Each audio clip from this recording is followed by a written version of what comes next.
first off, please tell me about your connection to Iran. Well, I've been here over 30 some years, 37 years by now. My parents live in Tehran, so as my sister and her husband and her kids. And they've been there most of their life, their whole life. They never left Iran, except my sister left for 3 years, but now they're all in Iran. So our immediate family are under what is happening right now. And Andy? Yeah, I grew up in Iran. I was there until 20 years old. After that, I went to study in Europe and Dubai and here. So I'm here in America for last 17 years. Our both kids, daughters born here. We have a 12 and 14, and all my family lives in Iran. My mom, my dad, my sister, all my friends, most of my cousins, aunts, uncles. Yeah, I mostly live there. So you were 20 when you left Iran and you were 17. 17. Okay. So first off, just share your reaction to, this all started technically Saturday morning in Iran. What is your reaction to what's happening? The first reaction was cry of joy. After 47 years of being oppressed by the Islamic Republic, who came and took over our country, I was crying because I was so happy that I heard some of the head guys have been dead and bombed. We haven't heard the Khamenei official, death sentence or death confirmation yet, but when I heard that, I was in the car with my daughter and her school. She had a basketball game, and I was sitting in my car and I just screaming and yelling inside the car because there was nobody around to hug them or share my joy. But that instant moment, I felt joy and happiness and freedom. But then now we're moving forward. We still know we have a lot of obstacles that we have to get through, and we're not totally liberated, but we're heading to the right direction, and we're hoping that happens sooner than later. For those who may not be Iranian or understand the situation, why are Iranians out celebrating? We saw some of the celebrations in Iran itself, but then outside in different cities around the world. Why are Iranians celebrating this? I'm talking about us and my surrounding with my Persian friends. We have not stopped ever since Mahsa Amini happened. We've been on the streets in the Las Vegas Strip. We've been driving back and forth to LA, trying to be in every single protest that possibly we can be. We brought our daughters, who, like he said, 14 and 12, and they've been with us every step of the way. And I think the people who are outside, they did an amazing job as well as the people inside. It's not even comparable. They lost their lives. But here we were free, and it was my obligation, my duty as a Persian to go out there and be their voice where they did not have a voice. So for us, it was very, very important to let everybody know, our people around us, our Persians who've been our friends, that we need to do this together. So for us, it was very important to be their voice, be out on the street, talk to whomever we can, whoever was in power to help us to get through and get where we are today and lose some of the key officials of the Islamic Republic. For those who don't understand, because you also lived a good portion of your life in Iran, describe what is there. What is the situation like? What do people who are not there don't see? They don't see the fear. They don't see what our family's going through. Every day they hear the bomb. Within the past couple of days, they hear the bomb going over their head. We were talking to his sister on Saturday morning. We were on the phone and she told us, I just heard a bomb going over my head. They're happy, but at the same time, they are afraid for their lives because they don't know what's going to happen if this Basiji building or this militia's officials' house is right next to them. We don't know because they are so slick about it, and we never had any idea where those people live. They might be among us, we don't know. So for them, it's really nerve-wracking that they are there, but they are beyond happy, and they are very, very, been celebrating, and they've been really happy with what happened so far. Yeah, I wanted to ask you, when they found out that Ayatollah Khamenei was killed, what did they tell you? Were you in communication with them at that point? Yes, actually, we were talking to his mom, and his mom was very, very happy. You can tell. Yeah, they were all super happy because the main thing was they couldn't do it by themselves. They needed some help from outside, and that was a great thing to happen, because this is very hard. After 47 years, they have their roots, they have their buildings, they have their system. So it was very hard to have democracy and go there and say, we don't want you, because they wouldn't listen. And so this help from outside helped us to do something which was kind of impossible within inside. And but they were all joy and happiness. It's just a relief and freedom, although it's not finished. But that moment was a huge thing to happen, because it couldn't happen just by itself. Everybody was celebrating. I just remembered, I was talking to my sister too, and she's like, Ellie, look outside of my window. And she actually turned the phone, and I'm seeing her neighbors, and they're all like celebrating. It's like midnight there, but they had the lights on. The high rises had all lights, and all you can hear was the chant that they were so happy, they were liberated, and they finally got the justice that they've been asking for 47 years. And with the massacre that the Islamic Republic did just over a month ago, and we lost so many beautiful souls, this was our validation that it didn't go wasted. Those kids' life was gone, but at least we got where we needed to be. And if it wasn't for President Trump or Netanyahu, we would not be here. So I want to say thank you to them too. What would you like to say to those who are against war and who are saying that they don't want this situation that the U.S. is involved in right now? My side is they don't know what really is happening in Iran and the magnitude of what happened and the massacre that happened. I just wonder if that happened to their own country, would they still say the same thing? And this is not a war. This is a help to Iranian nation, to the Persians who are the son and daughters of the Cyrus the Great. We were the first nation that did that. And now we're getting killed because we don't want to follow the Islamic Republic law anymore. And all they want was the freedom of speech, the ones that we have in here, and they don't have it back home. And I see it with my niece and nephew who are 20 and 17 years old. They don't have the freedom we have in here. They can't even like my post that I post anything because they're afraid. They don't have that freedom. So I'm telling those people who are anti-war, this is not a war. This is a liberation for Iranian nation. We're not tied with Islamic Republic. Islamic Republic is, Iran is in one side. People are, Iran are in the other side. So don't mix those two. And for them, they don't know what war is. War was when they were killing 50,000 kids in a matter of 2 days. That's war. This is not a war. I just wanted to add, like, nobody wants war. I don't think anybody who likes war. But we had no choice. We got to a point that we did whatever we could. We were nicely coming outside, they coming outside in Iran, but nobody listened. So they made us, we had no other choice. But of course we anti-war. Who wants war? And but sometimes you get to a point that that's the only thing you can, get rid of them. I think it was no choice, basically. But yeah.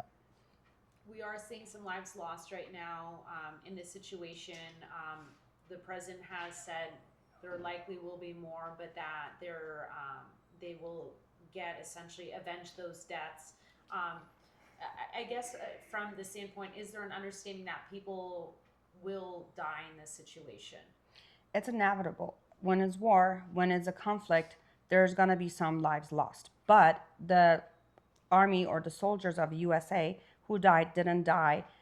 It was a mistake. I don't know if you heard, but it was a mistake. Kuwait actually shot them. So there's going to be casualties. I get that. And there's going to be casualty in Iran, in Tehran, and all the big cities that are being bombed by Israel and US now. But this is the price we're willing to pay for our freedom, and once and for all be done with the Islamic Republic. Do you think that this will have benefits to other countries in the Middle East as well? Absolutely. Iran is one of the biggest key players in the Middle East.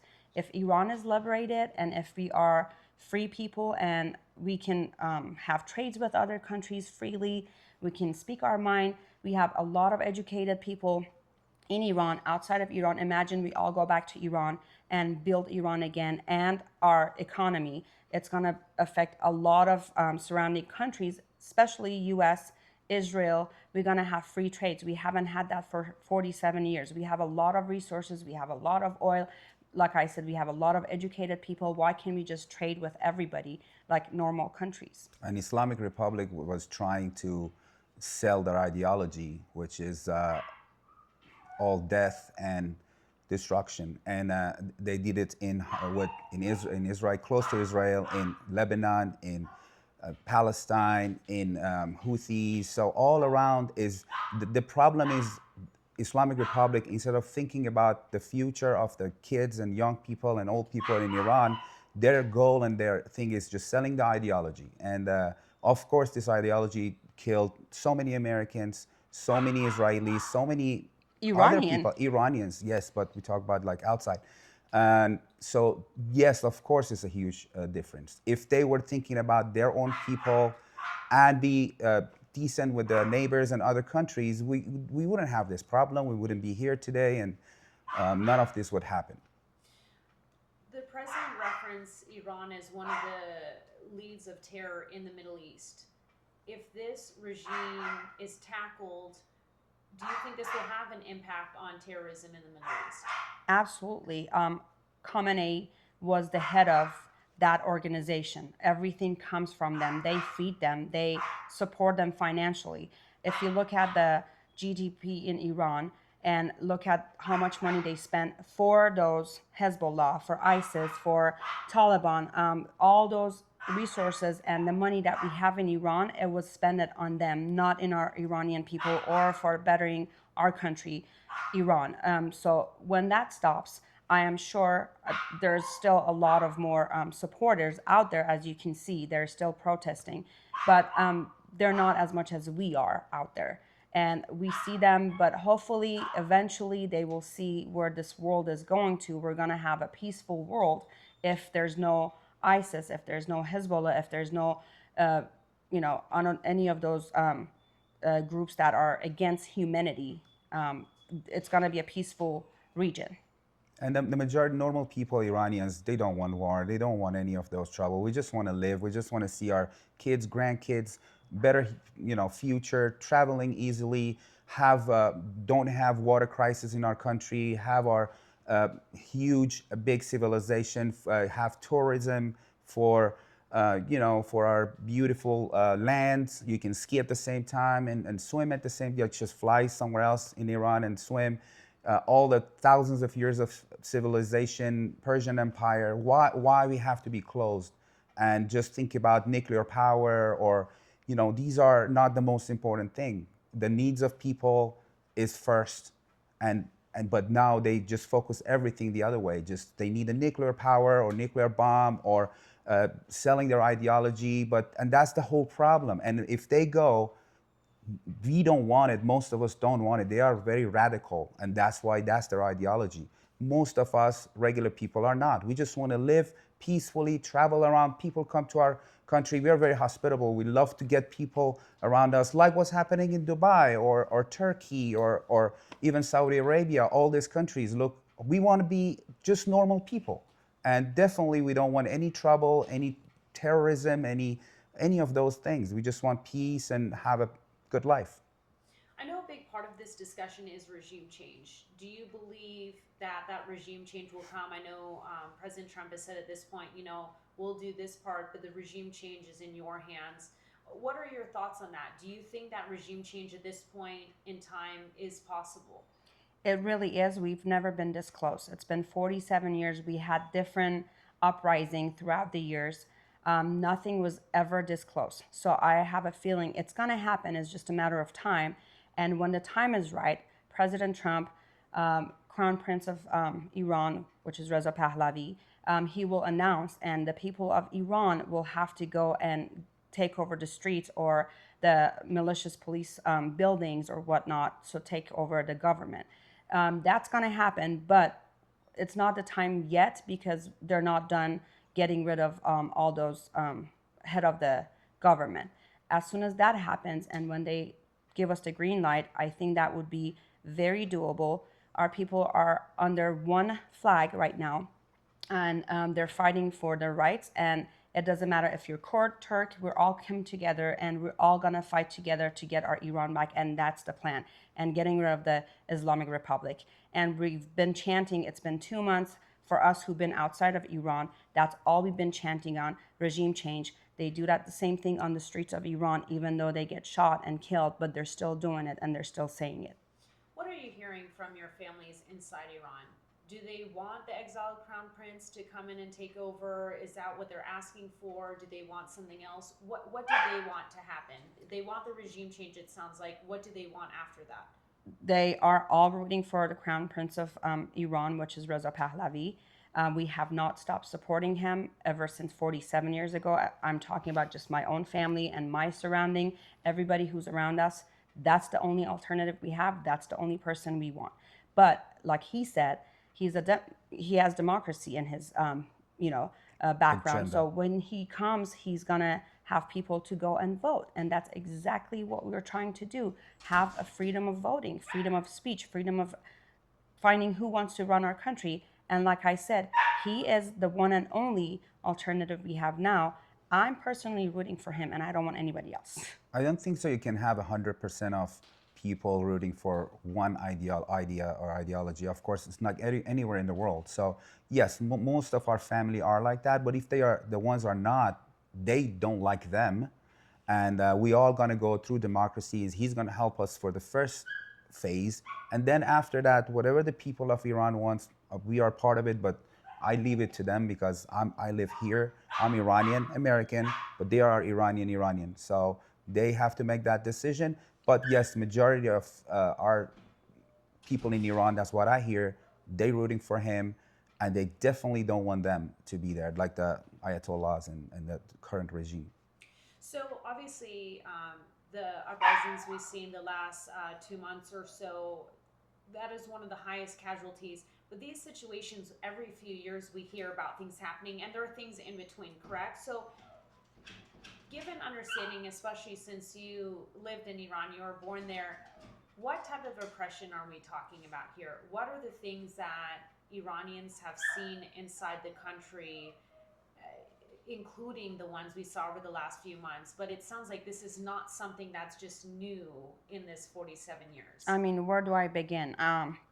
I was in middle school and I was beaten by the teachers in my school because I was refusing to wear the hijab and not wanting to pray because that's not what I believed. And oppression started when I was very little. As soon as the government of Islamic Republic took over Iran, this was all happening, but I was smaller. But then by the time I got to middle school, I've noticed I have to read the Quran. I have to recite Quran. I don't speak Arabic. I'm not Muslim. I'm Persian. So pushing upon me to be a Muslim and have the hijab and follow their rules and regulations, that's not what I wanted. This was a small view just on me. But now I see kids on the streets. They want to wear what they want. They want to go to school the way they want. They want to study what they want. But that's not their choice. They don't have a freedom of choice in any matter. They cannot marry maybe who they want and when they want. It has to be all by the law of Islam and follow that. That was to me oppression, and that was to me forced on us. We did not choose that. So seeing kids raising in Iran, I've never been so proud of my nation up until now. Those kids are something else. Their bravery, it's beyond me. I don't know how they did it, but they did it. But they know, and the new generation are the ones who led this revolution up until now. And their lives has lost, but we will never forget their names and we'll never forgive who did that to them. So going back to your question again, it's still happening in schools. The kids don't want to read the Quran every morning when they go to school. They don't want to have the hijab. They want to talk freely. Like my kids in school here, they talk about anything and everything, and they have a free debate and they can talk and share their opinion. They're not scared. The kids are in Iran, they're scared of saying anything. I have an example of when I was 14 or 15.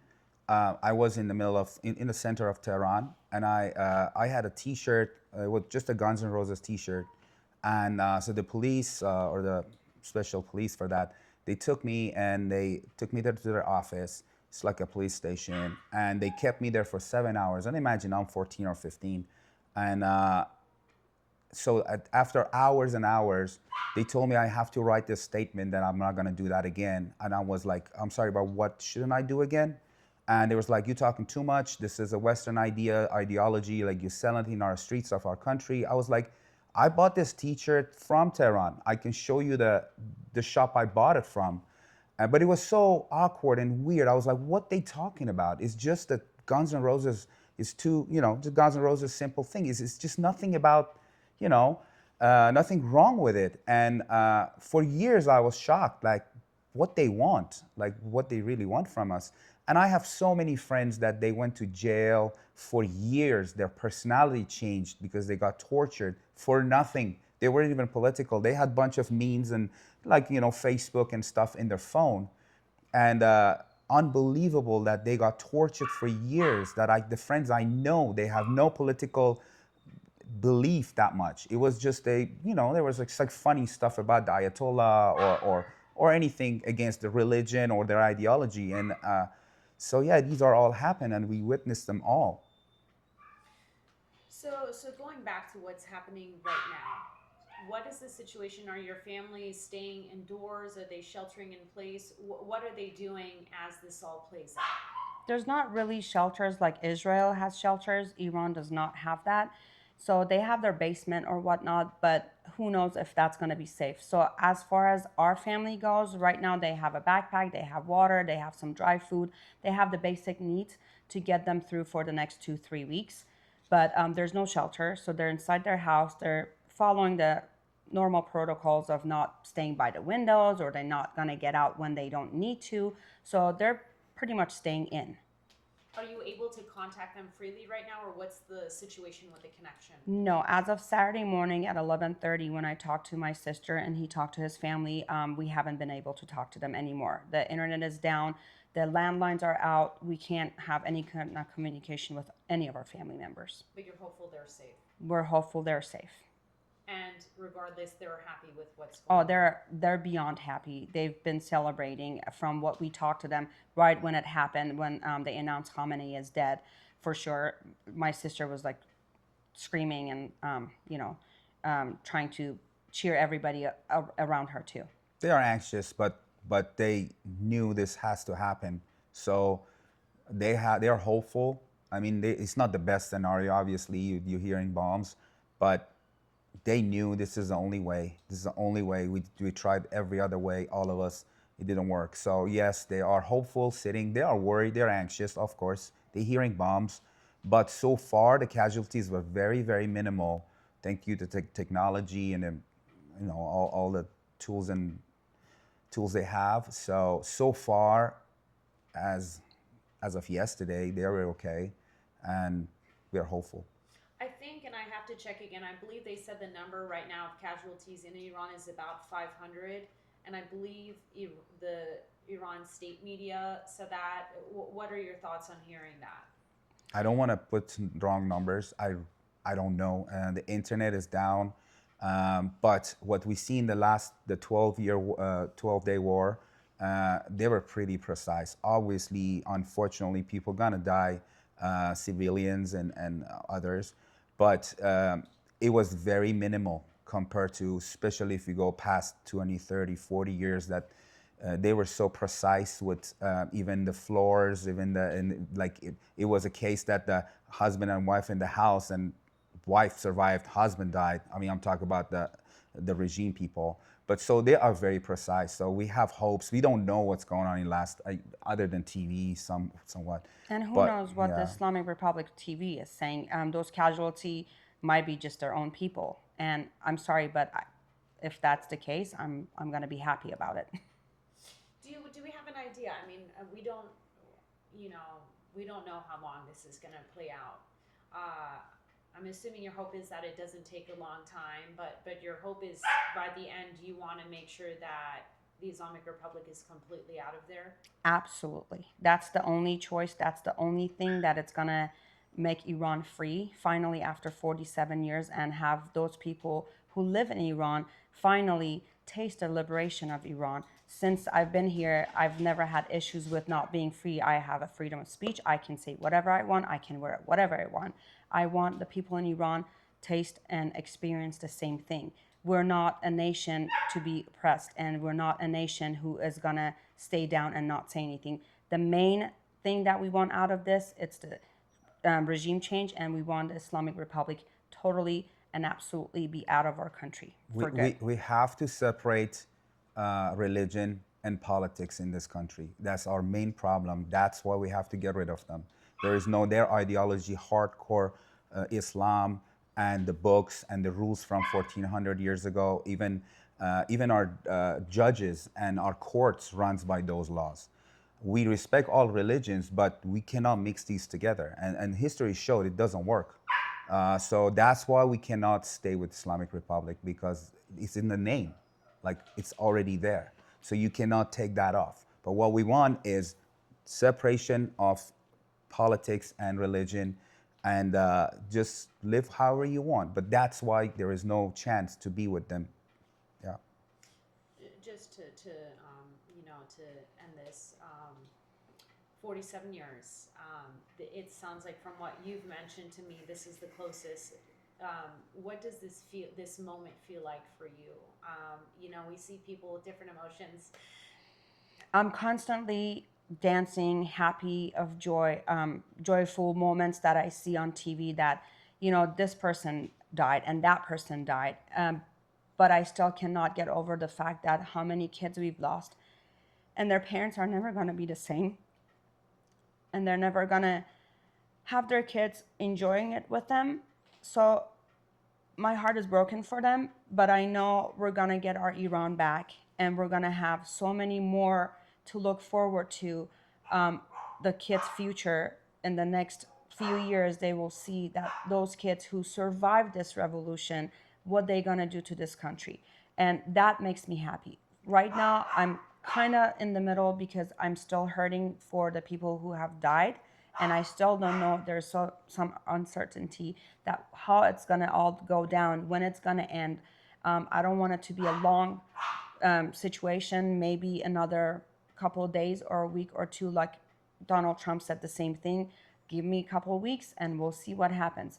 I'm hoping that couple of weeks, it is what it is, and it's not going to be prolonged, because it's not in benefits of anybody that the work is keep going. We don't want to lose any more U.S. soldiers. We don't want to lose anybody in Iran that are civilian. But at the same time, I'm happy, I'm cheering, I've been dancing, we've been partying, we've been celebrating. This is the closest we've ever have become. And like I said, we've been fighting for this for 47 years. It's time. My feelings are very bittersweet.